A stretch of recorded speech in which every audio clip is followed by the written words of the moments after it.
Hi Swaroop. హైరా Gopi. Hi. ఆ, నీతో చెప్పాను కదా స్వరూప్, లైఫ్ అబ్రాడ్ అని కొత్త సిరీస్ స్టార్ట్ చేశాను. అండ్ ఒకటి ఆల్రెడీ పంపించాను కదా, ఫస్ట్ రిలీజ్ అయింది. సో ఉమ్, మనం ఆల్రెడీ యా, డిస్కస్ చేశాం కదా. లైక్ బయట కంట్రీస్ కి వెళ్ళిన వాళ్ళ లైఫ్ స్టైల్ ఎలా ఉంటుంది, అవన్నీ డిస్కస్ చేద్దాము. నాట్ ఓన్లీ లైఫ్ స్టైల్, వాళ్ళ ఎక్స్పీరియన్సెస్ కావచ్చు. So that that could help upcoming people from one nation to the other nation. వాళ్ళ సొంత కంట్రీ నుంచి ఇంకో కంట్రీకి వస్తుంటే కనుక ఎలా ఉంటుంది. So that now you are in USA and India నుంచి వెళ్ళావు కాబట్టి, సో ఇండియా నుంచి అక్కడికి వెళ్ళటంలో what are the good things and bad things that you have came through, అసలు నువ్వెందుకు వెళ్ళావు, అండ్ ఉమ్, నువ్వు అక్కడ ఫేస్ చేసిన ఇష్యూస్ కావచ్చు, లేకపోతే ద హ్యాపీయెస్ట్ థింగ్స్, ఏది బాగా అనిపించింది, ఏది బాగా అనిపించట్లేదు, కల్చరల్ షాక్స్, హెల్త్ పరంగా, ఇన్సూరెన్స్ కావచ్చు. నువ్వు నువ్వు జాబ్ గురించి వెళ్ళావు కాబట్టి, ఆల్రెడీ మనం మాస్టర్స్ చేసిన తర్వాత జాబ్ చేసేటప్పుడు మంచి పొజిషన్ లో ఉండి ఇక్కడ ఆ టైంలో యూ వెంట్ బేసికల్లీ. సో ఎందుకు వెళ్ళావు, ఇవన్నీ మాట్లాడుకున్నాము. So like let's get started. Yeah. అదే లేదు, ప్రతిదానికి ప్లస్ ఉంటుంది, నెగిటివ్ ఉంటుంది కదా. సో రెండు డిస్కస్ చేద్దాం. యా. ఉమ్, సో అసలు నువ్వు ఎందుకు వెళ్ళావు, అక్కడి నుంచి స్టార్ట్ చేద్దామా? యా, నేను ఎందుకు వెళ్ళానంటే, ఫస్ట్ థింగ్, ఫస్ట్ ఐడియా లేదు, యుఎస్ రావాలని ఐడియా లేదు. ఐడియా ఉంటుంటే మాస్టర్స్ లోనే ఎంఎస్ఐటి చేయకముందే మనం జిఆర్ఈఓ ఏదో ట్రాస్ వెళ్ళేవాళ్ళు కదా. సో మోస్ట్లీ మన ఎవరికి ఐడియా ఉండేది కాదు యుఎస్ వెళ్ళాలని. నాకు కూడా లేదు. సో జాబ్ వచ్చిన తర్వాత 2 ఇయర్స్ బాగానే ఉంది. థర్డ్ ఇయర్ నుంచి కొంచెం ఫ్రస్ట్రేషన్ స్టార్ట్ అయింది. ఎందుకంటే ఇప్పుడు కొన్ని రోజులు సాటర్డే సండే వర్క్ చేయాలంటే ఓకే. ప్రతిరోజు మనం సాటర్డే సండే అంటే వాళ్ళు వర్క్ చేయమని చెప్పరు. నీకు తెలుసు కదా, అప్పుడు స్టార్ట్అప్ లో చేసేవాళ్ళం, చాలా చాలా మంది ఫ్రెండ్స్. కొంచెం ప్రెషర్ ఎక్కువ ఉండేది. స్టార్టింగ్ లో ఫైర్ లో చేసేవాను, కానీ ఒక 2-3 ఇయర్స్ తర్వాత మాత్రం అబ్బా ఏంటి జీవితం, అసలు మొత్తం వర్క్ అయిపోతుంది. రూమ్ లో ఉండేటప్పుడు కూడా చూసేవాడు కదా, ఒక్కొక్కసారి ఎర్లీ మార్నింగ్ లేచి అదే. ల్యాప్టాప్ లో కోడింగ్ చేసేవాడిని. సో చికాక్ చికాక్ అయిపోయేది, హెల్త్ ఇంపాక్ట్ అయ్యేది, సైట్ పెరిగేది. So so maybe US. So అందరూ అప్పుడు యుఎస్ అనే డిస్కస్ చేసేవారు ఆఫీస్ లో కూడా. అవును. యుఎస్ క్లయింట్ రావాలి మనకి. సో మేబీ యుఎస్ ఒకసారి అదే టైంలో నాకు లక్కీగా కజిన్స్ కూడా యుఎస్ రా అని చెప్పేవారు. సో ఉమ్. అప్పుడు లాటరీ కదా, సో ట్రై చేద్దామని చెప్పి లాటరీలో వేస్తే వచ్చింది. ఆ ఫ్రస్ట్రేషన్ లో నుంచి లాటరీ రాగానే maybe why don't I try అని చెప్పి వెళ్ళాను అనమాట. So um. లక్కీగా అన్ని అప్పుడు అన్ని చకచక అయిపోయి, అసలు ఎక్కడ బ్లాకర్స్ ఏం లేవు. అయిపోతే అప్పుడు అలా వచ్చాను.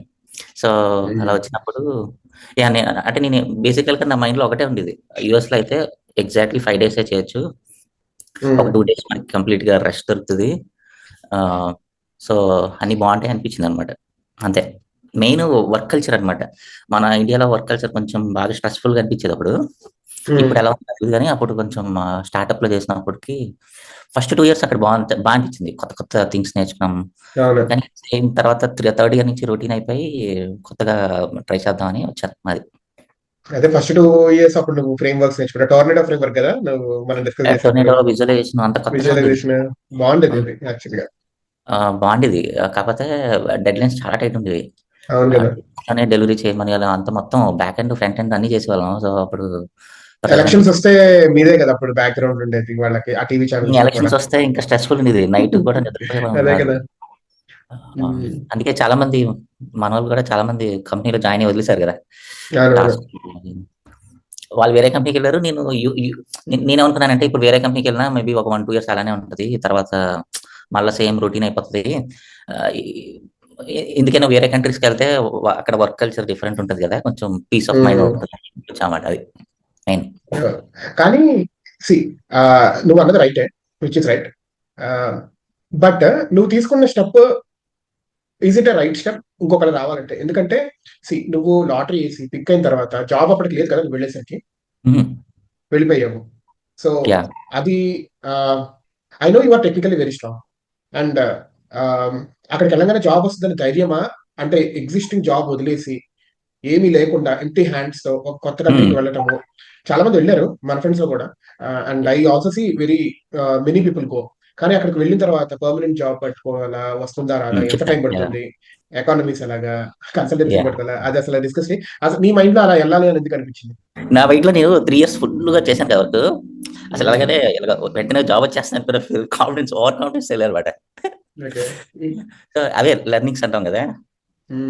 సో యూఎస్ లో ఒక పాజిటివ్ ఉంది, నెగిటివ్ ఉంది. సో మనల్ని మనం మనకి మనని గ్రౌండ్ చేస్తది. ఒక్కొక్కసారి మనం రీసెట్ చేస్తది. కొన్ని ఎక్స్‌పీరియన్స్ వీటి వల్ల.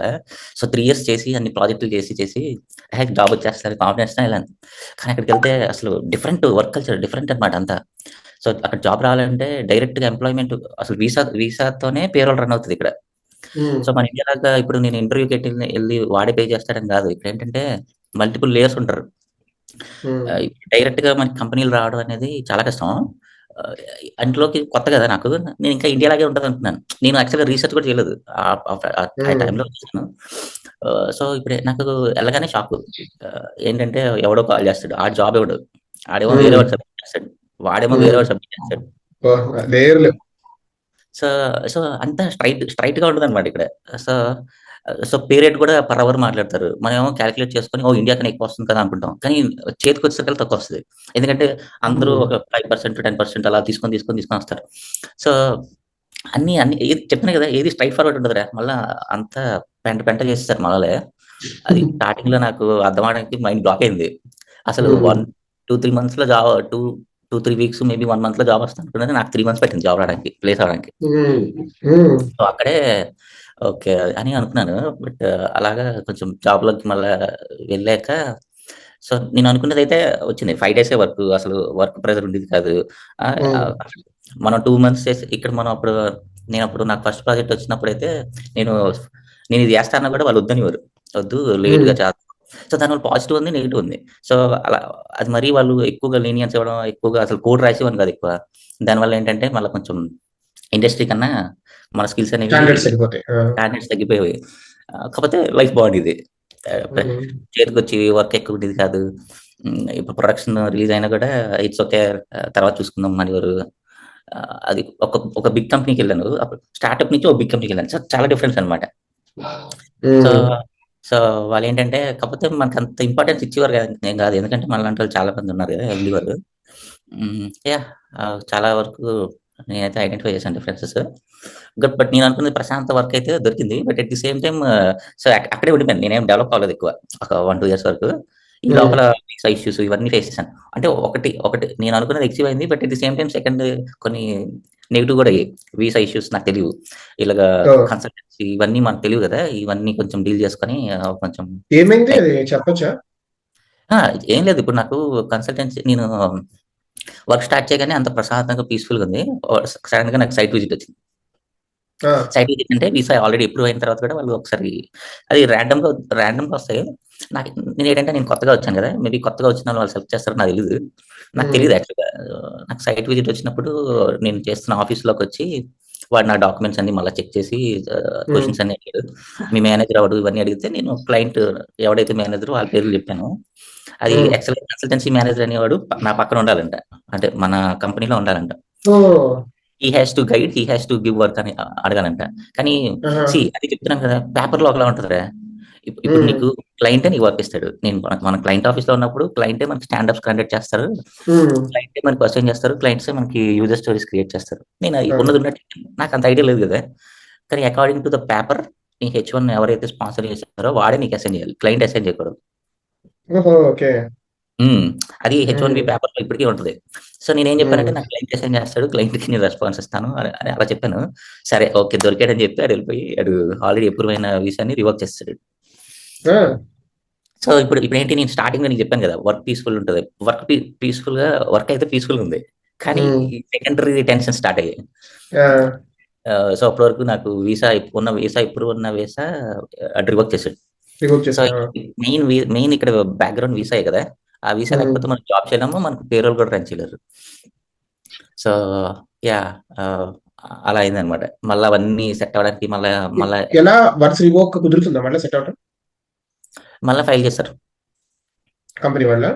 మళ్ళా కంపెనీ వాళ్ళు ఫైల్ చేశారు. ఓకే. అప్పుడు కొన్ని కాంట్రాక్టింగ్ కంపెనీస్ కొన్ని క్లయింట్స్ అయితే క్లయింట్ లెటర్ కూడా ఇవ్వలేదు. నాకు 2 సార్లు ఫైల్ చేశారు. 2 సార్లు డినై అయింది. థర్డ్ ఉమ్, టైమ్ ఫైల్ చేసినప్పుడు మళ్ళా అప్పుడు అప్రూవ్ అయింది. అప్పుడు నేను డిసైడ్ ఆ, అయిపోయాను. థర్డ్ టైమ్ ఇంకోటి డినై అయితే ఇక నేను ఇండియాలో ఉండిపోదాం. ఉమ్, ఓకే అనుకున్నాను. ఎందుకంటే టూ మనీ స్ట్రెస్ అనమాట. ఆ అవును. హెచ్1 అవన్నీ మనకు తెలీవు. ఇప్పుడు నేను వర్క్ చేయాలా? నేను ఇప్పుడు హెచ్1 డాక్యుమెంటేషన్ చేయాలా చెప్పు నువ్వు? అదే మనకంటే కదా. కోడింగ్ చేయాలి, వర్క్ చేయాలి అని ఉంటది కదా మైండ్ ఇంటెన్షన్. లో ఉంటది. అవును. మైండ్‌లో ఉంటది. అప్పుడు మళ్ళా అనుకున్నాను అబ్బా! ఇండియాయే బెస్ట్. సాటర్డే సండే కష్టమైనా సాగొట్టిన పర్లేదు. ఆ, బట్ ఉమ్. మళ్ళా ఇక్కడ మళ్ళా సెట్ ఎన్నాళ్ళు అయింది. అయింది వెళ్ళి సార్? ఇటు 5 years, 2016 17 వెళ్ళింది. 17లో వచ్చాను కదా. 17 కదా, 8 ఇయర్స్. ఓకే. 8 years అండి.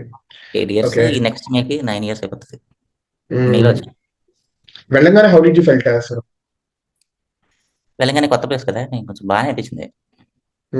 ఫస్ట్ బ్రదర్ వాళ్ళ ఇంట్లో ఉండేవాడిని. ఫస్ట్ బాగానే ఉండేవాడిని. తర్వాత తర్వాత మళ్ళీ కొంచెం డిఫరెన్స్ ఉంటుంది. అక్కడ మన ఇండియాలో మనకి కొంచెం పనులు వీళ్ళందరూ ఉంటారు కదా, వర్క్ చేస్తారు. ఇక్కడ మనకి యూఎస్ లో ఇక్కడ ఏముంటుంది, అన్ని మనమే చేసుకోవాలి. అన్ని క్లినిక్స్ కానీ అన్ని మనమే చేసుకోవాలి. స్టార్టింగ్ లో చికాకు అనిపించింది, అబ్బా, అసలు అవసరం వచ్చినట్టు అనిపించదు. కానీ తర్వాత పని పని చేసుకుంటూ చేసుకుంటూ ఉంటే కొంచెం మనలోనే తెలియని డిఫరెన్స్ అనమాట. కొంచెం డిసిప్లిన్ వస్తుంది మనకి, అంటే మన పనులు మనమే చేసుకోవాలి కదా. అదే కదా, అలా రూమ్ లో కూరగాయలు పోయమన్నా నీకు కోపం వచ్చేది కదా అప్పుడు మన రూమ్ లో. అప్పుడు వచ్చేది, అప్పుడు వర్క్ ఎక్కువ వచ్చేది. అదే కదా. అదే చెప్తున్నా కదా. సో ప్రతిదీ ఒక పాజిటివ్ ఉంటుంది, నెగిటివ్ ఉంటుంది. అలాగా కొంచెం పాజిటివ్ గా మనకు మనకి కొంచెం గ్రౌండ్ గా, కొంచెం ఇంకా కొంచెం బెటర్ గా, హంబుల్ గా ఉండడం అలవాటైంది. ఆ, అప్పుడు చిన్నప్పుడు ఏదైనా చట్నీలు ఉప్పు ఎక్కువైనా, బా ఏంటమ్మా ఎంత చట్నీలు ఇలా చేసావు ఇలా చేసావు అనుకునే వాళ్ళం. మేబీ నేను అనుకునేవాడిని. ఆ, అసలు చిన్నది. ఇప్పుడేమో మనకు మన పనులు మనమే చేసుకుంటుంటే తెలుస్తుంది, ఓకే వాళ్ళు అప్పుడు అంత కష్టపడి చేశారు, మనకి ఇప్పుడు ఏదో సాల్ట్ ఎక్కువ అయితేనే చిన్న గొడవ పెట్టుకునేవాడిని. అలాగా. అదే కదా. సో యా, మన పనులు మనం చేసుకోవడం తప్పులేదులే, యాక్చువల్గా కొంచెం ఇంకా బెటర్ అవుతాం. బట్ స్టార్టింగ్ లో కొంచెం చికాకు అనిపించింది, నాకు అలవాట్లేదు కదా. ఇప్పుడు ఓకే. ఉమ్. అది యా, ప్రతిదీ ఒక పాజిటివ్ ఉంటుంది, నెగిటివ్ ఉంటుంది. అది సో నెక్స్ట్ మ్యారేజ్ అయింది కదా నీకు. Like what were your thoughts marriage అయినప్పుడు? లైక్ నువ్వు అక్కడే ఉన్నావు, అక్కడ సంబంధం చేసుకోవాలనుకున్నావా, ఇండియా నుంచి చేసుకున్నావు కదా సంబంధము? లైక్ అప్పుడు what was running in your mind? So marriage అంటే అయితే ఇప్పుడు అక్కడ యూఎస్ వచ్చాక అరేంజ్ మ్యారేజ్ వచ్చింది, సెట్ అయింది. బ్యాక్గ్రౌండ్ ఏమో ఇలా వీసాస్ ఇష్యూస్ ఇవన్నీ రన్ అవుతున్నాయి. ఇప్పుడు ఆ, అప్పటికి నాకు ఇంకా పెళ్ళి అవ్వలేదు, కానీ తనకి కొంచెం కొంచెం చెప్పాను, బట్ వాళ్ళకి కూడా ఐడియా ఉంటుంది కదా, ఏంటి వీసా ఇష్యూస్, అప్రూవల్స్, సైట్ విజిట్లు. ఇప్పుడు ఎవరికి సైట్ విజిట్స్ ఇవన్నీ అంటే అర్థం కాదు. తనకి చెప్పేవాను అనమాట, ఇలాగా నాకు అప్రూవల్ మళ్ళీ ఇలా చేయాలి చేయాలి అని చెప్పాను. జస్ట్ నాకు అప్పుడు ఒక 2 days ముందు, మ్యారేజ్ ముందు, నాకు 2 days ముందు మ్యారేజ్ అనగా మళ్ళీ నా వీసా డినే అయింది. డినే అయింది. మా వైఫ్ కూడా చెప్పాను, ఇలా డినే అయింది, మళ్ళీ ఎప్పుడు అవ్వాలి అంటే తను ఓకే ఓకే అనుకుంది. తర్వాత ఏమో మళ్ళీ ఒక డైలమా అనమాట. మళ్ళీ అంటే వాళ్ళు యూఎస్ అనే కదా సంబంధం వచ్చింది, ఇప్పుడు నేను ఇండియాలో ఉండిపోతే ఎలా అని చెప్పి. నాకు అప్పుడు వ్యాలిడిటీ కూడా ఒక 1 month ఉందన్నమాట, పెళ్ళైన ఒక 1 month ఉంది. ఆ 1 month లో మళ్ళీ ఎందుకు అన్నెసరీ గొడవలు ఇప్పుడు వాళ్ళు అని చెప్పేసి మళ్ళీ వచ్చేసాను, యూఎస్ వచ్చాను. యాక్చువల్ 1 month ఉంది. నేను బేసిక్గా ఇండియాలో ఉంటాను అనుకోగానే 1 month ఉంది. అప్పుడు ఏం చేశానంటే 1 month ఉండి మళ్ళీ వచ్చి మళ్ళీ ఎంప్లాయర్ ద్వారా మళ్ళీ ఫైల్ చేయించాను. మళ్ళీ ఫైల్ చేపిస్తే అది అది అది ఏమైందంటే అది మళ్ళీ ఆర్ఎఫ్ఈ పడింది. ఆర్ఎఫ్ఈ అంటే డినై చేసేస్తాను అన్నట్టు. ఇక తనకు చెప్పాను అనమాట, ఇలాగ డినై అయిపోతుందంటే తను కొంచెం ఫీల్ అయింది. తనకి ఎందుకంటే తనకి యూఎస్ రావాలని ఇంట్రెస్ట్, మా వైఫ్ అదే కదా. స్టార్టింగ్. సరే నేను వచ్చేస్తాను అని చెప్పేసి, తనకి ఎక్కడో మనసులో ఉంది, నేనేదో మేబీ నేనేదో అన్ని చెప్పలేదు అని. కానీ ఆల్రెడీ ఇవన్నీ జరుగుతున్నాయి కదా, తనకి చెప్పిన అంత అంత కొత్త వాళ్ళకి ఇవన్నీ చెప్పిన అర్థం కాదు. సో సరే వచ్చేస్తా అని చెప్పి 1 day 2 days కొంచెం ఫీల్ అయింది. తర్వాత ఏమో కొంచెం నార్మల్ అయిపోయి ఇక నేను ఇండియా వచ్చేద్దాం అని డిసైడ్ అయిపోయి ఇండియా కూడా వచ్చాను. నాకు 1 day లో నాది వ్యాలిడిటీ అయిపోతుంది అనగా అప్పటికప్పుడు టికెట్ బుక్ చేసుకుని ఇండియా వచ్చాను. ఆ రూమ్ లో కూడా అప్పుడు ఏంటి ఈ మళ్ళీ రాడని చెప్పి నా బట్టలు కూడా అన్ని పడేశారు, అన్ని డస్ట్బిన్ లో పడేశారు, నా పాత వదిలేసి. నాకు అందరూ గిఫ్ట్ కూడా ఇచ్చారనమాట, యాపిల్ ఐపాడ్స్ ఇచ్చారు. మళ్ళీ ఇండియా నుంచి రాను. సో వెళ్ళాను. వెళ్ళిన ఒక 10 days కి అప్రూవ్ అయింది. వెళ్ళిన 10 days కి అప్రూవ్ అయింది. లక్కీగా అన్ని స్టాంపింగ్లు అన్ని అయిపోయి అప్పటికి నాకు ఉన్న సేవింగ్స్ అన్ని అయిపోయాయి. సో నేను మా వైఫ్కి ఏం చెప్పానంటే, ఫస్ట్ నేను వెళ్ళి ఒక 2-3 months ఉండి అప్పుడు నువ్వు రా అని చెప్పాను అనమాట. నేను వచ్చాను, మళ్ళీ కోవిడ్ స్టార్ట్ అయింది. కోవిడ్ స్టార్ట్ అయింది, తను రాలేదు. 1 year అక్కడ స్టక్ అయిపోయింది. తను అప్పుడు మళ్ళీ బ్యాచులర్ సేమ్ రూమ్మేట్స్ ఉన్నాను. 1 year తర్వాత తను వచ్చింది. తను వచ్చిన 1 week 2 weeks లే ఆఫ్ అయింది నాకు. ఆల్రెడీ పెద్ద కంపెనీ కదా, వాళ్ళు పెర్ఫార్మెన్స్ బాగుపోయినా ఇదే ప్రాబ్లం. సో మన మీద కంప్లీట్ గా వర్క్ డిపెండెన్సీ ఉన్నా కూడా వాళ్ళు లే ఆఫ్ చేస్తారు, సంబంధం లేదు ఇక్కడ. సో నాకు లే ఆఫ్ కూడా ఎలా అయింది, చాలా విచిత్రంగా అయింది. పొద్దున్న అంతా బాగానే ఉంది, షెడ్యూల్ అసలు పొద్దున్న స్టాండప్ ఉంటది కదా! స్టాండప్‌లో కూడా ఎప్పుడు అయినట్టయింది. స్టాండప్ అయిన ఒక 30 మినిట్స్ తర్వాత ఇలాగ సేమ్ మేనేజర్ కాల్ చేసి, "Swaroop you have to return your laptop" అని. నాకు అర్థం కాలేదు. వాడేమన్నాడంటే, లేదు మన టీమ్ మొత్తానికి లే ఆఫ్ అయిపోయింది. ఎవ్వరు లేరు. టీమ్‌లో ఎవ్వరు లేరు. హ్మ్. అని చెప్పి, "పర్లేదులే నీకు జాబ్ వచ్చేస్తది." ఏదో ఏదో కొంచెం పాజిటివ్‌గా ఏదో బూస్టింగ్. చెప్పేసి, బూస్టింగ్ ఇచ్చేసి ల్యాప్‌టాప్ ఇచ్చేసేయి వెంటనే అనేసి. పొద్దున్న కాల్ చేసి పొద్దున్న స్టాండప్‌లో బానే ఉంది. ఒక హాఫ్ అన్ అవర్ తర్వాత కాల్ చేస్తే ల్యాప్‌టాప్ ఇచ్చిమన్నారు. పొద్దున్నే వర్క్ అసైన్ చేశారు. మళ్ళా అప్పుడే ఒక హాఫ్ అన్ అవర్ తర్వాత కాల్ చేసి ల్యాప్‌టాప్ ఇచ్చిమన్నారు. సో, ఆ రోజుకి అప్పటికప్పుడే ల్యాప్‌టాప్ ఇచ్చేయాల్సొచ్చింది. నా బ్యాడ్జెస్, యాక్సెస్ అన్నీ పోయాయి.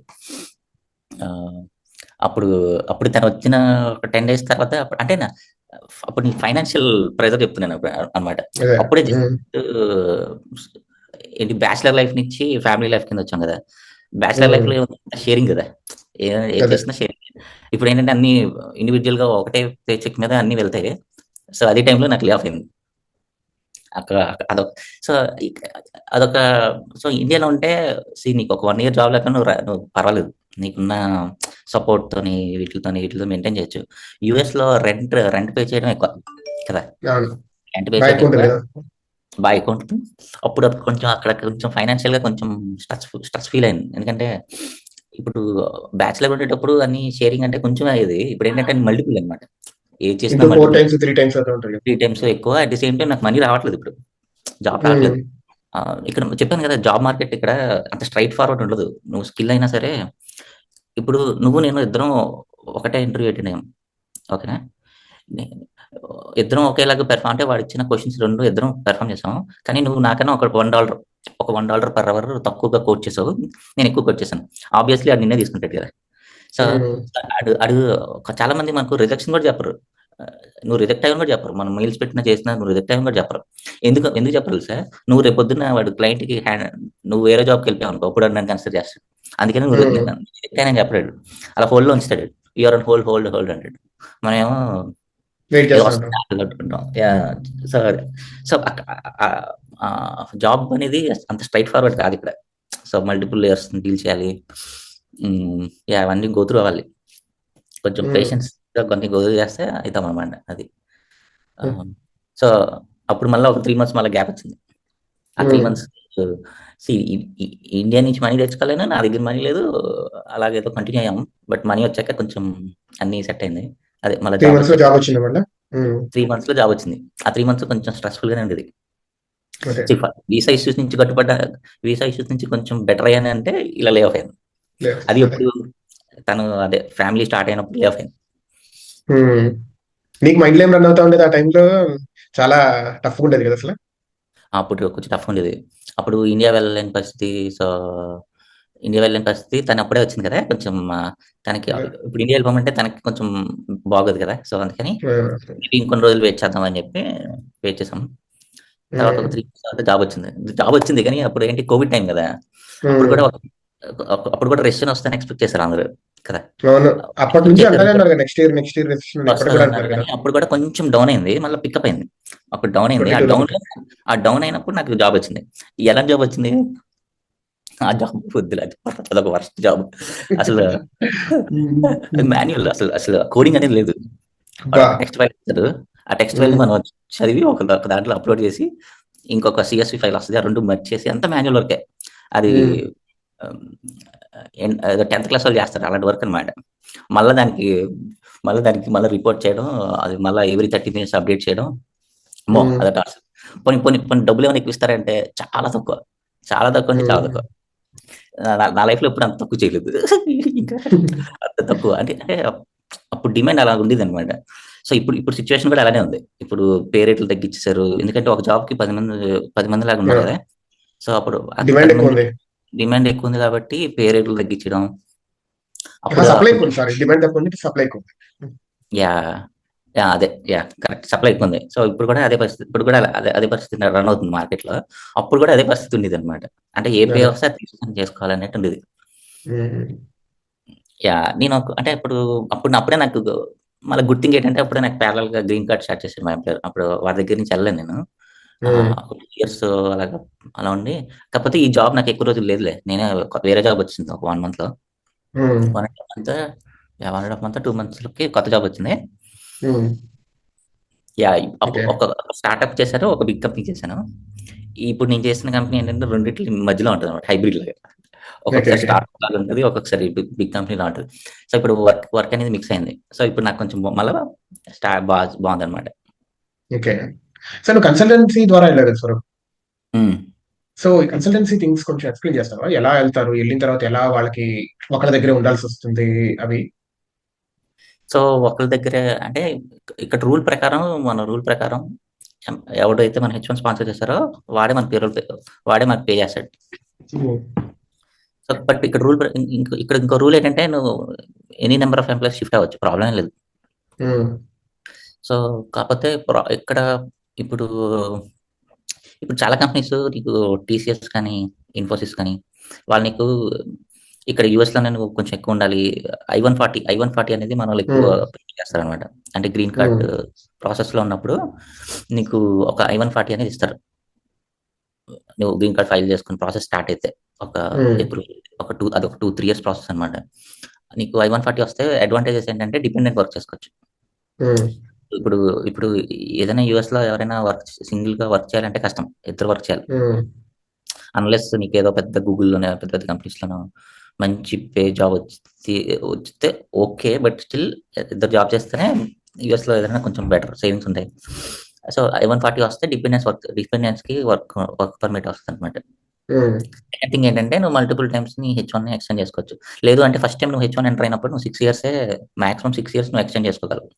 అదే హుహు. ఐ-140 అనుకో నువ్వు నీకు గ్రీన్ కార్డ్ వచ్చినంత వరకు నువ్వు ఎక్స్టెండ్ చేసుకుంటూ వెళ్ళొచ్చు అన్‌లిమిటెడ్ టైమ్స్. ఈ 2 హ్మ్. అడ్వాంటేజెస్ ఉన్నాయన్నమాట ఐ-140తో. హ్మ్. సో, ఇప్పుడు కన్సల్టెన్సీతో ఉంటే అడ్వాంటేజ్ అదే. వాళ్ళు కొంచెం ఈజీగా ఫైల్ చేస్తారు. అదే కంపెనీ ఎళ్ళామనుకో వాళ్ళేం చేస్తారంటే వాళ్ళు లాస్ట్ ఇయర్‌లో చేస్తారు. కొన్ని హ్మ్. కంపెనీలకి last year, fifth sixth year, year. Sixth year చేస్తారు. కానీ అది చేసేటప్పుడు మళ్ళా నీకేమైనా లే ఆఫ్ అయిందనుకో అంతే ఇండియా వెళ్ళిపోవడమే. ఓకే. సో, ప్రతిదానికి అడ్వాంటేజెస్ ఉంటాయి, డిసడ్వాంటేజెస్ ఉంటాయన్నమాట అది. ఎంప్లాయర్‌తో ఉంటే అదొక అడ్వాంటేజ్ కన్సల్టెన్సీ.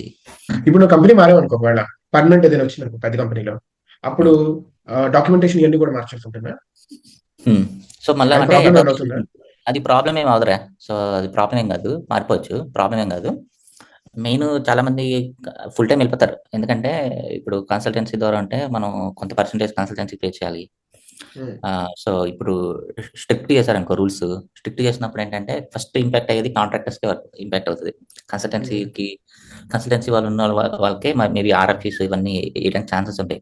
అదే ఫుల్ టైమ్‌కెళ్ళామనుకో నీకు కొంచెం వీసా రిస్క్ అనేది తక్కువ. చాలా తక్కువ. ఎందుకంటే వాళ్ళు డాక్యుమెంటేషన్ అంతా ప్రాపర్‌గా ఉండి అన్నీ అవును. చేసుకుంటారు కదా! సో, బట్ నేనదే చెప్పాను కదా! ఐ-140 ఇవన్నీ అంటే మళ్ళా కంపెనీస్ ఇప్పుడు నీకు ఏదైనా కంపెనీలో లే ఆఫ్ అయిందనుకో, ఇప్పుడు అన్ని కంపెనీస్‌లో లే ఆఫ్ అవుతున్నాయి. అలాంటప్పుడు నీకు ఐ-140 చేయరాడు. ఎవడు చేయడు. హ్మ్. గ్రీన్ కార్డ్ చేయరు. ఎందుకంటే ఇక్కడ యూఎస్‌లో ఒక రూల్ ఉంది. ఇప్పుడు నీకు లే ఆఫ్ అయినప్పుడు నీకు ఐ-140 చేశారనుకో వాళ్ళకి ఆర్ఎఫ్ఏ వస్తదనమాట. కంపెనీకి ఎంత పెద్ద కంపెనీ అయినా గూగుల్ అయినా సరే. ఓహ్! నువ్వు ఆల్రెడీ లే ఆఫ్ చేసావు కదా! మళ్ళా కొత్తోళ్ళని ఎందుకు తీసుకుంటున్నావు అని వస్తదనమాట. హ్మ్. అందుకని ఇప్పుడు నీకు అన్ని పెద్ద కంపెనీస్ కూడా లే ఆఫ్ చేస్తున్నాయి కదా! Google, Amazon. లే ఆఫ్ చేస్తున్నాయి కదా! అప్పుడు వాళ్ళేం చేస్తారంటే వాళ్ళు నీకు గ్రీన్ కార్డ్ ప్రాసెస్ అనేది ఆపేస్తారు. అది హ్మ్. కంపెనీ పెట్టి ఎవరు చేయరనమాట. అప్పుడు నీకేంటి మళ్ళీ కన్సల్టెన్సీ వాడే చేయాలి. ఓకే. ఓకే. సో, ఇప్పుడు అలాగా కొన్ని ఒకసారి నీకు ఐ-140 వచ్చిందనుకో హ్మ్. కన్సల్టెన్సీ వాళ్ళ దగ్గర నుండి. అప్పుడు నువ్వు మారిపోయావనుకో బెటరే ఉంటదా? అప్పుడు మారిపోవచ్చా ఈజీగానే? ఐ-140 హ్మ్. వచ్చాక? అప్పుడు మారిపోవచ్చు. ఈజీగా. ఆ! అప్పుడు ఈజీ ఉంటది. అట్లా. కన్సల్టెన్సీ పరంగా నీకో రూ. 100 వస్తున్నాయి అంటే ఎన్ని లేయర్స్ ఎళ్తాయి ఫైనల్‌గా నీకొచ్చేసరికి ఎంతుంటది? లేయర్స్ బట్టి. ఇక నీకు 2 లేయర్స్ ఉన్నాయనుకో వాడు ఒక్కొక్కడు ఒక 5%, 10% అలా తీసుకుంటాడు. ఒక $10 అలా తీసుకుంటాడనమాట. నీకు లేయర్స్ హ్మ్. ఎక్కువుంటే నీకు తక్కువొస్తది. సీ 2 లేయర్స్ ఉన్నాయనుకో క్లయింట్ నుంచి ఆ లేయర్‌కి కొంత పోతది కదా! మళ్ళా నీ కన్సల్టెన్సీ వాడు తీసుకుంటాడు. హ్మ్. వాడు మినిమమ్ 20% అయినా తీసుకుంటాడు. ఇప్పుడు 30% కూడా తీసుకోవచ్చు నాకు తెలీదు. బట్ చెప్తున్నాను. హ్మ్. లేయర్స్ బట్టి ఉంటదిరా. ఏదైనా ఓకే. ఓకే. డైరెక్ట్‌గా ఎంప్లాయర్ టు క్లయింట్ వస్తే వాడు అదృష్టవంతుడు. ఎందుకంటే తక్కువగా హ్మ్. వస్తున్నాయి కదా! బెటర్ పే ఉంటది. అయితే ఆన్ యావరేజ్ 60-70 వస్తా ఉంటాయి. 100కి. హ్మ్. హ్మ్. 60-70% వస్తా ఉంటుంది కదా! అంతే. యెప్. లేయర్స్ ఎక్కువుంటే మరి అది కూడా రాకపోవచ్చు. నెక్స్ట్ కల్చరల్ షాక్స్ ఏం చూసావు అసలు అక్కడికెళ్ళంగానే? Cultural shocks. కల్చరల్ అంటే కల్చరల్ ఆహ్, నాకు పెద్దగా ఏం డిఫరెన్స్ లేదురా. ఎందుకంటే నేను ఉన్నవి కాలిఫోర్నియా, టెక్సాస్ ఎక్కువ ఇండియన్సే ఉన్నారు. సో, హ్మ్. నాకేదో అమెరికన్ లాగా ఉన్న అంత ఎక్కువ ఫీలింగ్ అయితే లేదు. హ్మ్. హ్మ్. బట్ ఏంటంటే కొంచెం మనోళ్ళు ఇక్కడ కొంచెం ఇప్పుడు ఈ మధ్య కొంచెం ఎక్స్ట్రాలు చేస్తున్నారు గానీ ఏం చేస్తున్నారేంటి? కొంచెం మన ఇండియా లాగే చేయడం అలాంటి ఎక్స్ట్రాలు కొంచెం చిన్న చిన్న కొంతమంది చేస్తున్నారు కానీ, బట్ ఓవరాల్ గా చెప్పాలంటే నాకు మంచిగానే అనిపించింది. ఇక్కడ కొంచెం హెల్పింగ్ ఎక్కువ అమెరికన్స్ కి. అమెరికన్స్ హెల్పింగ్ ఎక్కువే. వాళ్ళు కొంచెం ఏది కూడా కొంచెం బాగానే ఫ్రెండ్లీగానే ఉంటారు. లోపల తిట్టుకుంటారేమో నాకు తెలీదు, బట్ బయట మాత్రం వర్క్ అని గట్రా బాగానే హెల్ప్ చేస్తారు. బయట కూడా బాగానే హెల్ప్ చేస్తారు. ఫ్రెండ్షిప్ నీకు అక్కడ యూఎస్ ఫ్రెండ్స్, లాయల్ ఫ్రెండ్స్ అలాగే ఎవరైనా తగిలేదా మంచిగా మన ఇండియన్స్ కాకుండా? యూఎస్ ఫ్రెండ్స్ బయట అయితే ఏం లేరురా, మనలే. వర్క్ లో అయితే మామూలుగా ఉంటది కదా, వర్క్ లో మామూలుగా పరిచయం అవుతారు, ఫ్రెండ్స్ లాగా ఉంటారు. కానీ బయట బయట ఏం కలం అలాంటివి ఏమి ఉండవు. మనోళ్ళతోనే కలుస్తాం, మనోళ్ళతోనే ఉంటాం, మనోళ్ళతోనే అంత బాగానే ఉంటుంది. ఓకే. లైక్ సి మన వాళ్ళు అంటారు కదా, యూఎస్ నుంచి వచ్చిన తర్వాత ఇండియాకి వచ్చిన తర్వాత ఇండియా బాగాలేదు, ఇండియా సరిగ్గా నీట్గా ఉంచట్లేదు అంటూ ఉంటారు కదా. ఎన్వైరన్మెంట్ బాగాలేదు, ఇది బాగాలేదు, అది బాగాలేదు, which is true. Like environment పరంగా అక్కడ కూడా బాగుంటుంది, ఇక్కడ అంత మెయింటెనెన్స్ అన్ని చేయము. వాట్ డూ యూ ఫీల్ ఆ విషయాల్లో?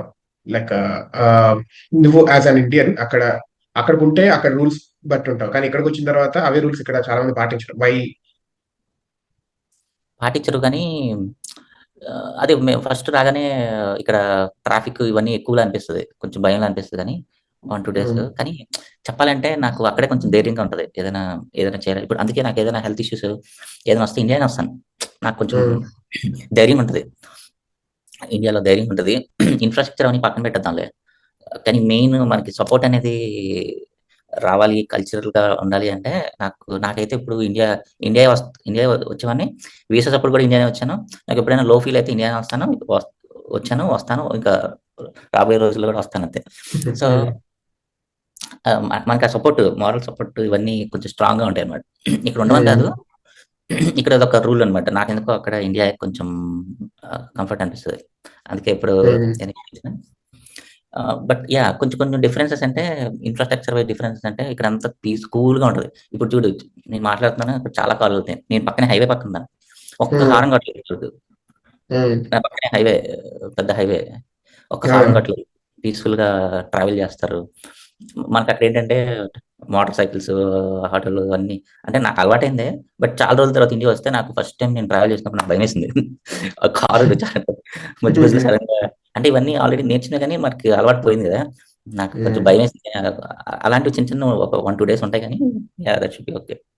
ఇంకొక డిఫరెన్స్ గోపి, ఇక్కడ డిఫరెన్సెస్ లో యుఎస్ ఇండియా డిఫరెన్సెస్ లో వీళ్ళకి ఏంటంటే ల్యాండ్ ఎక్కువ, పీపుల్ జనాభా తక్కువ కదా, మనకి జనాభా ఎక్కువ, వీళ్ళతో పోల్చుకుంటే కొంచెం మనకి ల్యాండ్ తక్కువ. సో మనకి ఏంటంటే కొంచెం డిసిప్లిన్ తక్కువనే అనిపిస్తుంది. అంటే ఫర్ ఎగ్జాంపుల్ రూల్స్ గట్రా అంత స్ట్రిక్ట్ గా ఇప్పుడు ఫాలో అవుతున్నారేమో కానీ ఒకప్పుడు అయితే అంతగా స్ట్రిక్ట్ గా ఫాలో అయ్యాలి కాదు కదా. సిగ్నల్స్ వచ్చిన ఇక్కడ ఏంటంటే కొంచెం డిసిప్లిన్ ఎక్కువ, ఏది చేసినా పక్కవాడిని దృష్టిలో పెట్టుకొని చేస్తారని అనిపిస్తుంది, కొంచెం డిసిప్లిన్ ఎక్కువ.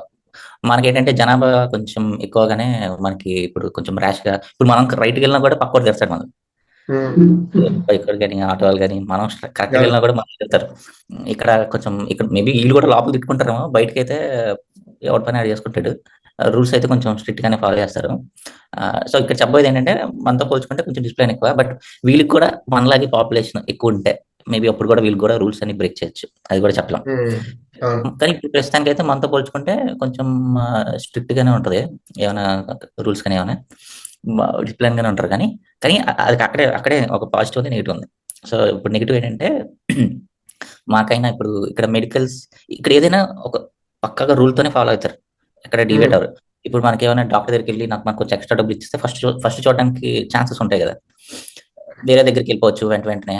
అక్కడ కొన్నిసార్లు అది అడ్వాంటేజ్ అవుతుంది, కొన్నిసార్లు కొంచెం ఫ్రస్ట్రేషన్ కూడా వస్తుంది. ఇక్కడ కూడా సేమ్ అనమాట, ఇక్కడ వీళ్ళు ఎన్ని రూల్స్ ఫాలో చేసినా ఒక్కొక్కసారి మనకి అది అడ్వాంటేజ్ అవుతుంది, ఒక్కొక్కసారి అది నెగిటివ్ కూడా అవుతుంది.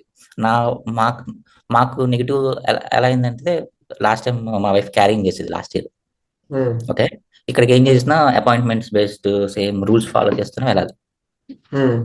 సో ఇప్పుడు అంత బానే ఉంది. సో దీనికి ఇప్పుడు సెకండ్ టైం క్యారింగ్ చేసేది అనమాట. ఫస్ట్ టైం కొంచెం ఇలానే కొంచెం హార్ట్ బీట్ లేకపోతే అది అందరికి కామన్ గా అయ్యేదే, అది ఓకే. బట్ సెకండ్ టైం అయ్యేది మాత్రం కొంచెం అది ఇండియా అయితే ఇంకొంచెం బెటర్ గా హ్యాండిల్ చేసామని నాకు అనిపించింది. ఇక్కడ గుడ్ థింగ్ ఏంటంటే ఫస్ట్ థింగ్ హాస్పిటల్కి వెళ్తే హాస్పిటల్కి వెళ్ళిన ఫీలింగ్ రాదు గోపి. ఉమ్, అంటే వీళ్ళంతా అంతా వాళ్ళు స్ట్రక్చర్డ్ అపాయింట్మెంట్ బేస్డ్ ఇవన్నీ చేస్తారు కదా. నువ్వు వెళ్ళగానే ఏదో ఒక షాపింగ్ మాల్కి వెళ్ళిన ఫీలింగ్, లేదంటే ఏదైనా ఒక జనరల్ గా ఏదైనా ఒక కౌన్సిలింగ్కి వెళ్ళిన ఫీల్ అలా వస్తుంది. ఎక్కువ మంది ఉండరు, పేషెంట్స్ ఎక్కువ మంది ఉంటారు అనమాట. ఇప్పుడు ఎంత పెద్ద డాక్టర్కైనా ఎక్కువ మంది ఉండరు, అంత బాగానే ఉంటది. కాకపోతే అక్కడే ప్రాబ్లం అనమాట. ప్రాబ్లం ఎక్కడ వస్తుంది అంటే, మనకి ఏదైనా అర్జెంట్గా ఎమర్జెంట్గా ఏమైనా ట్రీట్ చేయాలంటే అక్కడ అవ్వదు సేమ్. ఎందుకంటే ఆల్రెడీ వాళ్ళు రూల్స్ అనేవి డిఫైన్ చేసి పెడతారు కదా. అన్ని అపాయింట్మెంట్ చేస్తే కానీ వాళ్ళు వాళ్ళు అలో చేయరు. సో ఇప్పుడు మా వైఫ్ ఏమైందంటే, 5th మంత్ లో అనాటమీ స్కాన్ ఉంటుంది కదా. 5th మంత్ లో ఉమ్, అందరూ చేస్తారు, అక్కడ చేస్తారు, ఇక్కడ చేస్తారు. ఉమ్, 5th మంత్ లో వాళ్ళు బేబీకి అన్ని డెవలప్ అయ్యాయి లేదా అని చెక్ చేసినప్పుడు వాళ్ళకి ఏదో డౌట్ వచ్చింది అనమాట. సో వాళ్ళకి ఏదో డౌట్ వచ్చి, వాళ్ళకి ఏదో హార్ట్ దగ్గర ఏదో కొంచెం ప్రాబ్లం ఉందని డౌట్ వచ్చింది. బట్ వాళ్ళకి తెలియదు అని చెప్పారు. అది మేజర్ ఇష్యూ మైనర్ ఇష్యూ మాకు తెలియదు, but we found something not normal అని చెప్పారు. నేను అప్పుడు మనకి ఇప్పుడు ఇక్కడ డాక్టర్స్ ఎవరికి కాల్ చేయలేం కదా. అదే ఇండియా అనుకో, అప్పుడు నువ్వేం చేస్తావు, వెంటనే వేరే వేరే డాక్టర్ దగ్గర సెకండ్ డాక్టర్. ఆ రోజు దగ్గరికి ఆ రోజే వెళ్ళిపోతాం. అంత స్ట్రెస్ మనం క్యారీ చేయలేం కదా, వెంటనే వెళ్ళిపోతాం. సో ఇక్కడ అలా కాదు. ఇక్కడ ఏంటంటే వాళ్ళు ఏదో ఫోన్ నెంబర్ ఇచ్చి వాళ్ళకి కాల్ చేసి అపాయింట్మెంట్ తీసుకొని అప్పుడు వెళ్ళాలి. అప్పటి వరకు సస్పెన్స్ ఏమవుతుంది అనేది. నేను ఈ లోపల ఏం చేస్తాం, అప్పుడు గూగుల్లోనే సెర్చ్ చేస్తాం. ఏంటి, గూగుల్లో సెర్చ్ చేస్తే మేబీ చాలా మందికి ఇలాంటి ఇష్యూస్ ఉంటాయి, మేబీ మైనర్ అవ్వచ్చు, అది బేబీ గ్రో అయిన కొద్దీ అది అయిపోతుంది. నేను ఆ మైండ్ సెట్ తోనే ఉన్నాను, పాజిటివ్ గానే ఉన్నాను. అది అపాయింట్మెంట్ దొరకడానికి మాకు 1 month పట్టింది. అప్పుడే దానికి ఆల్మోస్ట్ 6 months అనిపించింది. పెద్ద డాక్టర్ ప్రిఫర్ చేశారు. అదే చెప్తున్నాను, అప్పటి వరకు టెన్షన్ అనమాట. ఏమవుతుంది టెన్షన్. బట్ మేమేదో ఇంకా పాజిటివ్ గా కొంచెం అలాగ ముందుకెళ్ళి ఒక 1 month తర్వాత మాకు అపాయింట్మెంట్ దొరికింది. అపాయింట్మెంట్ దొరికితే వాళ్ళు స్కానింగ్ తీయడం అంతా బాగా చేశారు. ఒక 1.5 hour వరకు 2 times స్కాన్ తీసి, అంటే రిపోర్ట్స్ క్వాలిటీ అంతా ఓకేరా, కానీ ఆ టైం డిలే ఉంది చూడు, ఆ 1 month డిలే, అదంతా సస్పెన్స్ అనమాట. అసలు ఏమైతుంది తెలియదు. అందులోకి ఎమోషన్స్ ఇవన్నీ ఉంటాయి కదా. ఆ 1 month డిలే, 1 month అయిపోయిన తర్వాత వాళ్ళు ఏం చెప్పారు, మళ్ళీ ఇమీడియట్ గా వాళ్ళు చెప్పారు, ఇలాగ ప్రాబ్లం ఉంది. ఒక ఛాంబర్ అనేది 4 chambers లో ఒక ఛాంబర్ అనేది సరిగ్గా గ్రో అవ్వట్లేదు. బట్ అగైన్ దీంట్లో 3 types ఉన్నాయి, స్మాల్, మోడరేట్, సివియర్ అని కేసెస్ ఉన్నాయి. అది మేము కూడా ఇప్పుడు సరిగ్గా చెప్పలేకపోతున్నాను. దానికి ట్రీట్మెంట్ అనేది మనం చేద్దాం, కానీ ఒకసారి మీరు చైల్డ్ కార్డియాలజిస్ట్కి వెళ్ళండి అని చెప్పారు. చిల్డ్రన్ కార్డియాలజిస్ట్ వాళ్ళు మళ్ళీ ఆ డాక్టర్ దగ్గరికి మళ్ళీ సేమ్ ప్రొసీజర్, మళ్ళీ అపాయింట్మెంట్ తీసుకోవాలి, మళ్ళా మళ్ళా దగ్గరికి వెళ్ళాలి. వెంటనే పక్క హాస్పిటల్కి వెళ్ళిపోవడం అంత ఈజీ కాదు. మళ్ళీ కాల్ చేసి మళ్ళీ అపాయింట్మెంట్ తీసుకున్నాం. కాకపోతే ఈసారి అపాయింట్మెంట్ ఒక 2-3 weeks లో దొరికింది. 1 month అయితే డిలే అవ్వలేదు, బట్ స్టిల్ డిలే అయితే అయింది. 2-3 weeks ఇస్ డీసెంట్ కదా, అట్లీస్ట్ 1 week అయినా 2 లేట్ weeks అన్నట్టే కాదు, కదా మనకి. లేదు ఇది ఫస్ట్ దే, అంటే సెకండ్ ది 1 month అయింది, కానీ ఇది మాత్రం కొంచెం తొందరగా దొరికింది. వితిన్ 1 week లో దొరికింది. బట్ స్టిల్ ఆ టెన్షన్ అయితే క్యారీ చేసాం కదా. ఒక వితిన్ 1 week లో దొరికింది. దొరికితే వెళ్తే తనకు అప్పటికే 6th month నుంచి 7th month లోకి ఎంటర్ అయిపోతుంది. అక్కడ మళ్ళా సేమ్ ఒక 1-2 hours స్కాన్ తీశారు, డబుల్ చెక్ చేసేసి, అది ఇక్కడ ఎబ్స్టీన్ అనామలీ అని ఒక 1000 members లో ఒకరికి వస్తుంది, అది అందరికి రాదు. ఎందుకు వచ్చింది అనేది బ్యాడ్ లక్, ఏమి చెప్పలేక మాకు కూడా తెలియదు. అంటే అది బ్యాడ్ లక్ అని చెప్పారు అంతే, అది అప్పుడు కానీ అవదు, అది కరెక్ట్ ప్రెగ్నెన్సీ కాదు అని వాళ్ళు ఏం చెప్పారు. మళ్ళీ ఇక్కడ రూల్స్ ప్రకారం అబార్షన్ చేయరు అనమాట. ఇక్కడ రూల్స్ ప్రకారం అబార్షన్ చేయరు. అన్ని స్టేట్స్ లో చేయరు, కొన్ని స్టేట్స్ లో చేస్తారు. ఇప్పుడు మేము ఉండే స్టేట్ కి చేయరు. మేము మీకు ఎక్కువ డీటెయిల్స్ ఇవ్వలేం. బేబీ వచ్చిన వెంటనే సర్జరీ చేస్తా ఉన్నారు, హార్ట్ సర్జరీ. బేబీ పుట్టిన వెంటనే ఒక 2-3 weeks ఇవ్వం. మళ్ళీ బేబీ ఒక 3 months దాటాక ఓపెన్ హార్ట్ సర్జరీ చేయాలని చెప్పారు. మళ్ళీ వాళ్ళు చెప్పింది చూస్తే అసలు ఒక 2 days మీ మనసులో అవ్వదు. మళ్ళీ ఇవన్నీ చిన్నపిల్లల మీద చేస్తే వాళ్ళకి మైండ్ కూడా డిస్టర్బ్ అవుతుంది, ఛాన్సెస్ ఉన్నాయి. బట్ మేమైతే అబార్షన్ చేయము. వేరే స్టేట్ కి వెళ్ళే పొజిషన్ లో లేము. అప్పటికే ఫుల్ కొంచెం ప్రాబ్లం అయ్యాం. అప్పుడు చెప్పాను కదా, ఎప్పుడైతే కొంచెం లో ఫీల్ అయితే ప్రాబ్లమ్స్ ఉంటుందో అప్పుడు సొల్యూషన్ ఇండియా అయినా. మళ్ళీ ఇండియాలో అయితే ఫ్యామిలీ, ఫ్రెండ్స్ అని ఉంటారు కదా. మళ్ళీ అప్పుడు డాక్టర్ ఒక గుడ్ థింగ్ ఏంటంటే డాక్టర్ ఇండియా వెళ్ళొచ్చు అని చెప్పింది, ప్రాబ్లం ఇండియా వెళ్ళని చెప్పింది. అదే కొన్ని రోజులు అప్పుడు నాకు నిద్ర లేవు మాకు కొన్ని రోజులు. మళ్ళీ ఇండియా వచ్చాక ఇండియా డాక్టర్ ఏమో 5th month లోనే చేయాల్సింది, 7th month లో ఇండియా రూల్స్ ప్రకారం 7th month కూడా ఒప్పుకోవు, బట్ నేను చేస్తాను అని చెప్పి ఓ డాక్టర్ చేసింది అనమాట అబార్షన్ చేసి, మీది కరెక్ట్ ప్రెగ్నెన్సీ కాదు. అక్కడ మళ్ళీ టెస్టులు చేశారు. అక్కడేటి అన్ని టెస్టులు ఒక రోజులో అయిపోయి నెక్స్ట్ డే అబార్షన్ అయిపోయింది. సో చెప్తున్నాను కదా, అక్కడ ఉన్న మన జనాభాకి అదే కరెక్ట్. ఇప్పుడు ఇదంతా రూల్ ప్రకారం వెళ్ళాలి, ఈయన సిచ్యువేషన్ లో వెళ్ళాలి అంటే అదొక స్ట్రెస్ఫుల్ కదరా ఎవరికైనా. అవును. సో ఇదొక స్ట్రెస్ఫుల్ మెంటల్ లైఫ్. స్ట్రెస్ కూడా కదా, మొత్తం మెంటల్ మెంటల్ స్ట్రెస్ స్ట్రెస్ కూడా. చాలా ఎంత. హ్మ్. అప్పుడు మా వైఫ్ చూడాలి. ఒక పక్క రోజు ఏడ్చేది, ఒక పక్క క్యారీ చేసేది బేబీని. అవును. హ్మ్. అవును. హ్మ్. తను అదే అట్లీస్ట్ తన హెల్త్ కూడా ఇంకా డిటోరేట్ అవుతూ ఉంటుంది దానివల్ల. తనకు కూడా అప్పటికే ఉమ్మనీరు అంటాం కదా, బేబీకి వాటర్ అంతా తనకి తగ్గిపోతా వచ్చింది. స్టమక్ యాక్చువల్‌గా గ్రో అవ్వాలి కదా, దీనికి రివర్స్‌లో అంతా తగ్గిపోతా అదే వచ్చిందనమాట. ష్రింక్ అవుతా ఇంక్ అయిపోతా వచ్చింది. So yeah! అవన్నీ మళ్ళా సెట్ అయ్యి మళ్ళీ ఇండియాకెళ్ళి మళ్ళా అవన్నీ సెట్ చేపించుకొని వచ్చాం. అది. అది చెప్తాను కదా, ఒక్కొక్కసారి ఈ డిసిప్లినే మనకి ప్రాబ్లమ్ క్రియేట్ చేస్తది. ఆహ్, అదేంటి వాళ్ళకి సివియారిటీ ఉన్నప్పుడు, ఇప్పుడు సడన్ గా ఎవరికో హార్ట్ అటాక్ వచ్చింది, అప్పుడు ఎమర్జెన్సీ అనేది ఉంటుంది కదా, ఎమర్జెన్సీకి తీసుకెళ్తారు కదా. అంటే మనిషి మంచిగా తిరుగుతూ ఉంటే మాత్రం ఎమర్జెన్సీ అనేది ఉంటుందా వాళ్ళకి? స్పృహ తప్పిపోతే ఆ! ఎమర్జెన్సీ ఉంటుందా? వాళ్ళు అదే మరి అంటే 24/7 ఇక్కడ కూడా ఉంటది. ఎమర్జెన్సీస్ అవన్నీ ఉంటాయి. కానీ ఇలాంటి కేసుల్లో మాత్రం ఇప్పుడు బానే తిరుగుతున్నాం గదా, అపాయింట్‌మెంట్ బేస్ మీద వెళ్ళాలి అని వాళ్ళు. ఆహా, ఇప్పుడు మనము వాలంటీర్ గా I want go for emergency, I will pay more అంటే కూడా కుదరదా? అది నాకు తెలీదురా. మరి నాకు అలా అలా ఉండదనుకుంటాను. జనరల్‌గా ఇక్కడేంటంటే ఎవరైనా స్పెషలిస్ట్‌కెళ్ళాలంటే ఒక డాక్టర్ రిఫర్ చేయాలి. నీ అంతట నువ్వు ఓన్‌గా స్పెషలిస్ట్‌కెళ్ళవు. ఇప్పుడు నువ్వు ఓహో. నీ అంతట నువ్వు రిసర్చ్ చేసుకొని కార్డియాలజిస్ట్‌కెళ్ళాలంటే అవ్వదిక్కడ. ఆహా. అది ఏదైనా డాక్టర్ రిఫర్ చేస్తేనే ఎళ్ళాలి. ఇప్పుడు మెడిసిన్ అంటే ఒక ఇప్పుడు మనకి జనరల్ ఫిజిషియన్ దగ్గరికి వెళ్ళి అలాగే వెళ్ళాలా? జనరల్ ఫిజిషియన్‌కి వెళ్లి ఆయన రిఫర్ చేస్తేనే ఎళ్ళగలవు. లేదు నేను ఫస్ట్ ఎందుకు నువ్వు అపాయింట్‌మెంట్ తీసుకోవాలా? అపాయింట్‌మెంట్ తీసుకున్నప్పుడు అడుగుతారు. హూ రిఫర్డ్ యూ అంటారు. ఆహా. నేనే రిఫర్ చేస్తున్నా అంటే పెట్టేస్తాడు phone. Oh. You have to. అది మా కజిన్ కూడా అదే అన్నారు. వాళ్ళ పేరెంట్స్ ది వెళ్ళాలి అంటే, తీసుకెళ్ళాలంటే, కాదురా ఇక్కడ మన వాళ్ళకి టాబ్లెట్ పడకపోతే ఆ, ఏమీ లేకపోయినా ఒక టాబ్లెట్ పడితేనే కొద్దిగా సెట్ అవుతారు. కడుపులో కొద్దిగా ఉబ్బరంగా ఉన్నా ఇలా ఉన్నా అక్కడ టాబ్లెట్ దొరకడం కష్టం అంటున్నారు. అదే అదే. ఇప్పుడు అదేలే మరి ఇప్పుడు అక్కడ మనం మెడికల్ షాప్‌కెళ్ళి ప్రిస్క్రిప్షన్ ఇస్తే టాబ్లెట్స్ ఇచ్చిస్తారు కదా. మన ఉమ్. ఓన్‌గా టాబ్లెట్ పేర్లు చెప్పినా ఇచ్చిస్తారు. ఇక్కడ అలా కాదు. ఇక్కడ మళ్ళా అంత చెప్పాను కదా, అంత process. Which is good and bad. Which is good and bad. అది ఆల్వేస్ బ్యాడ్ అని చెప్పను. ఎందుకంటే మనకు తెలియని డ్రగ్‌ని మనం తీసుకున్నా కూడా మనకు ప్రాబ్లమే. సో అలాంటి టైంలో అదే. Good. At the same time మనకి నెసెసరీ కావాలి అంటే మళ్ళా ఈ ప్రాసెస్ త్రూ వెళ్ళాలి. మళ్ళీ అపాయింట్‌మెంట్స్ చేసుకొని ఇవన్నీ చేసుకోవాలన్నమాట. ఉమ్. ఇట్ అసలు is good and bad. That was tough time. ఎలా డీల్ చేసావో కానీ.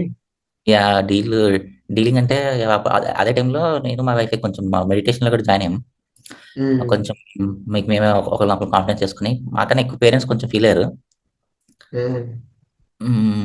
సపోర్ట్‌గా ఆ టైంలో కొంచెం ఒకళ్ళనొకళ్ళం కొంచెం సపోర్ట్ చేసుకొని అలా వచ్చాం. ఏదైనా ఓకే. బాధ ఉంటది కదా, కొంచెం కొంచెం ఆబ్వియస్లీ. బయటకొచ్చాం. యాహ్! ఇప్పటికి ఒక్కొక్కసారి యాహ్! ఏం చెప్తున్నావు? ఏం లేదు. ఇప్పటికి పేరెంట్స్ కొంచెం ఫీల్ అవుతా ఉంటారనమాట. అదే, అదే, అదే. వాళ్ళ పేరెంట్స్ గాని, మా పేరెంట్స్ గాని. యాహ్! ఉమ్. హ్మ్. నువ్వేం సజెస్ట్ చేస్తావు అక్కడ అసలు?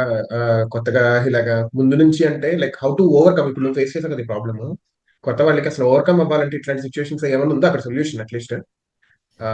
చెకప్స్ వైజ్ ఎలా చేసుకోవాలి అన్నది. చెకప్ అంటే అందరికీ అవ్వదురా. మోస్ట్‌లీ చూసాం కదా, చాలా మందికి అంత బానే అయిపోతది. కొన్ని కొన్ని ప్రాబ్లమ్స్ ఉంటాయి. ఆహ్, ఏం ఏం సజెస్ట్ చేస్తాను అంటే కొంచెం ఏది చేసినా కొంచెం ధైర్యంగా హ్యాండిల్ చేసుకోవాలి ఏదొచ్చినా కూడా. మనమే పానిక్ అయిపోయి చేసుకుంటే ఇంకా సిట్యుయేషన్స్ వరస్ట్ అయితాయి. సో, మనం ఇంటర్నల్ స్ట్రెంగ్త్ అనేది పెంచుకోవాలి. ఏ సిట్యుయేషన్ ఉమ్. అంటే ఈ సిట్యుయేషన్ అనే కాదు. ఇప్పుడు వీసాస్ అయినా, జాబ్స్ అయినా కొంతమందికి ఫైనాన్షియల్‌గా, కొంతమందికి జాబ్స్, కొంతమందికి వీసాస్, కొంతమందికి హెల్త్ ఏదొచ్చినా మనం ఇన్నర్ స్ట్రెంగ్త్‌ని పెంచుకొని హ్యాండిల్ చేసుకోవాలి అంతే. సిట్యుయేషన్‌కి ఏవే అయితే పారిపోలేం. సిట్యుయేషన్ హ్యాండిల్ ఉమ్. చేసుకోవాలి. నేర్చుకోవాలి ఎవరైనా. అది. నువ్వు లైక్ మెడిటేషన్ జాయిన్ అయ్యావు, దట్ రియల్లీ హెల్ప్ యూ కదా. అది బానే అప్పుడు హెల్ప్ చేసింది. ఈ మధ్య కొంచెం వద్దులే చెప్పకూడదు, బద్ధకం వేసి చేయట్లేదు గానీ, ఒక 1 ఇయర్ అయితే ఉమ్. పర్ఫెక్ట్‌గా చేశాను. నాకు ఆల్రెడీ బ్యాక్ పెయిన్, హెడేక్స్ ఇవన్నీ పోయాయి 1 ఇయర్‌కే. 1 ఇయర్ చేస్తే. ఆ, ఇప్పుడు ఆ, ఇప్పుడు సిట్యుయేషన్ వల్ల కొంచెం ఇప్పుడు మార్కెట్ ఎలా ఉందో తెలుసు కదరా! Full work pressure, too much అవునవును. కాంపిటీషన్. ఇప్పుడు ఉమ్. మేము 2 ఇయర్స్ చేసే ప్రాజెక్ట్ 3, 4 మంత్స్‌లో చేపిచ్చేసారు మా చేత.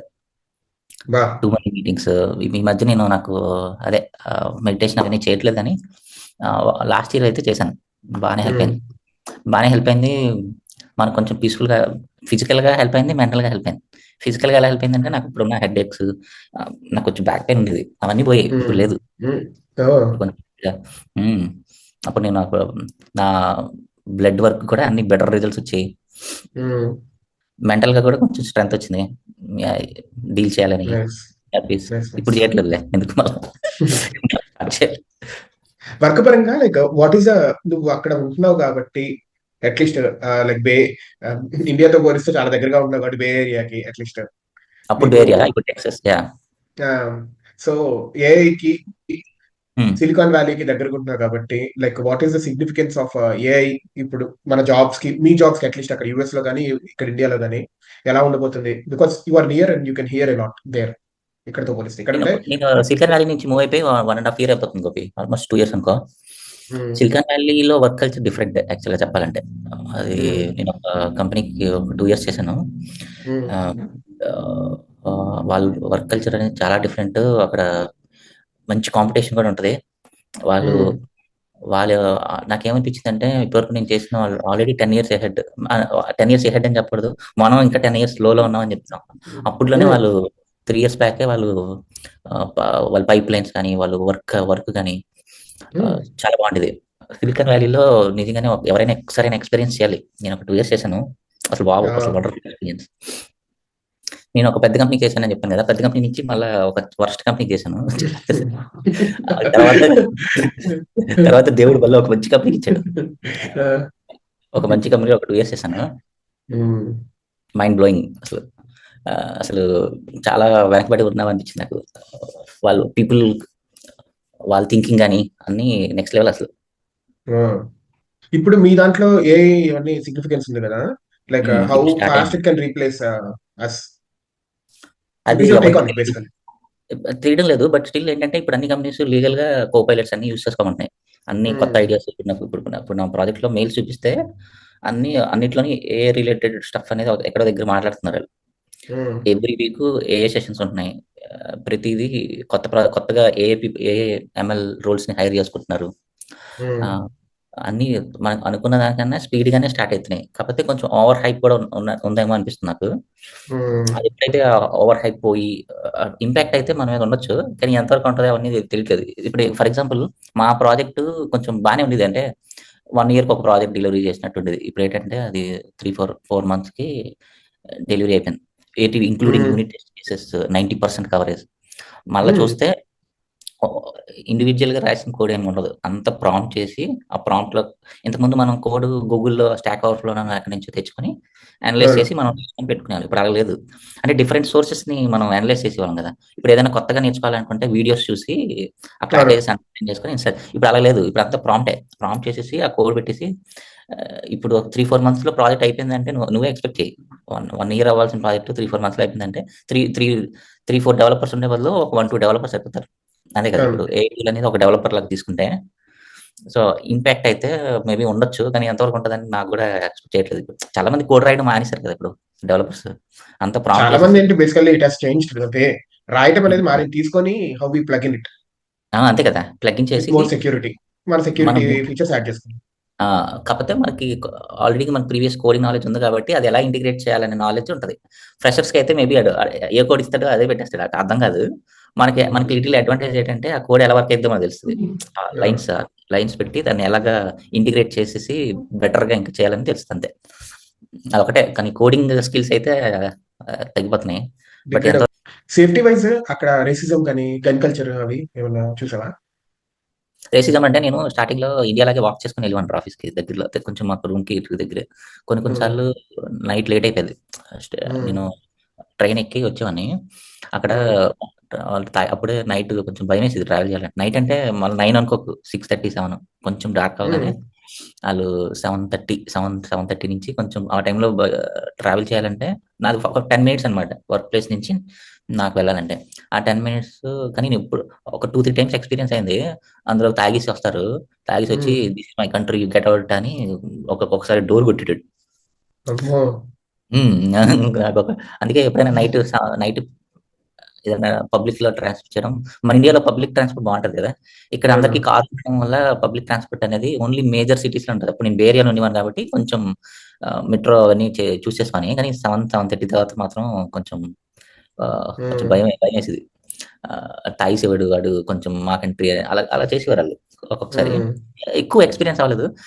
8 ఇయర్స్‌లో ఒక ఒక 2-3 టైమ్సే చెప్పాలి నేను ఈ 8 ఇయర్స్‌లో. ఉంటది అది అక్కడే కొంతమంది. అట్లాగే.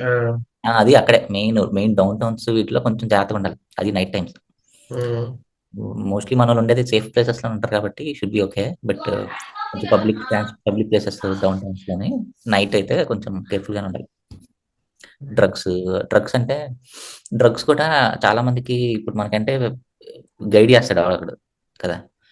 ఇక్కడ ఫ్రీడమ్ అనమాట. ఇక్కడ అందరికి ఎవరు చెప్పలేరు. అందరూ ఓన్ లైఫ్‌లోనే ఉంటారు. ఇప్పుడు నువ్వేం చేసావనుకో మన ఫ్రెండ్ సర్కిల్స్‌లో ఎవరైనా చేస్తే మనం చెప్తాం గదా!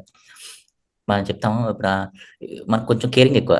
అంతెందుకు ఇప్పుడు స్టార్టింగ్‌లో నేనొచ్చినప్పుడు మనకేంటంటే మనం చాలా సార్లు ఒక రెస్టారెంట్‌కెళ్ళాం. డబ్బులు అందరం షేర్ చేసుకునేవాళ్ళం. ఎవడో ఒకడు పే చేసేవాడు. అంతే కదా! అవును. ఎవడో ఒకడు పే చేసేవాడు. మోస్ట్‌లీ కుస్తీతో వెళ్ళినప్పుడైతే కుస్తీ పే చేసేవాడు. లేతే ఎవడో ఒకడు పే చేసేవాడు. మనకి షేరింగ్ అనేది అంటే ఎవడో ఒకడు ఒకడే అందరికి అలా చూసుకునేవాళ్ళం. ఉమ్, ఇంకేంటంటే ఎవడి మనీ ఆడికే పే చేసుకోవాలి.